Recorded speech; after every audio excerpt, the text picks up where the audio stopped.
Le collège Jean 23 des Phoques dans le diocèse d'Obala. La structure n'affiche pas fière allure du haut de ses 54 années d'existence. Un empire en décadence. Diverses causes peuvent être à l'origine de ce que vous appelez dégringolade. Nous pouvons signaler le nombre de structures scolaires et cela est à l'origine de la baisse des effectifs.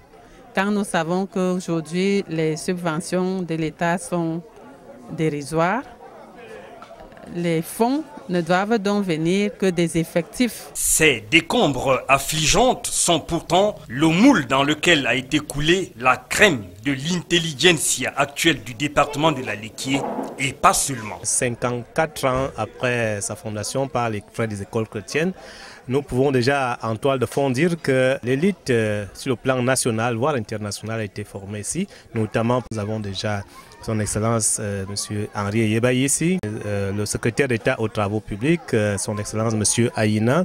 Nous avons au moins 3 évêques ici. Il y a Monseigneur Damazikan à Tangana, Monseigneur Espoir à Tangana, Monseigneur Adalbert Mdjana. Nous avons 2 anciens gouverneurs. Là, il y a M. Pascal Mani, tout autant que M. Ndjakambassi. Autant de raisons qui se juxtaposent pour justifier l'urgence d'une mobilisation autour de cet emblème de la formation spirituelle et intellectuelle. La situation du collège laisse à désirer, mais ce n'est pas, on ne doit pas verser dans le désespoir.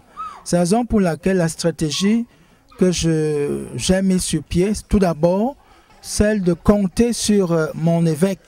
Je vais également beaucoup plus compter sur le secrétariat à l'éducation. Je compterai beaucoup plus sur les enseignants eux-mêmes parce qu'ils sont les maillons.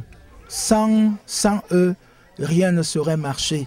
Je vais également compter sur la communauté chrétienne des Phoques. Le collège Jean 23 des Phoques a fonctionné avec 372 élèves cette année scolaire 2016-2017.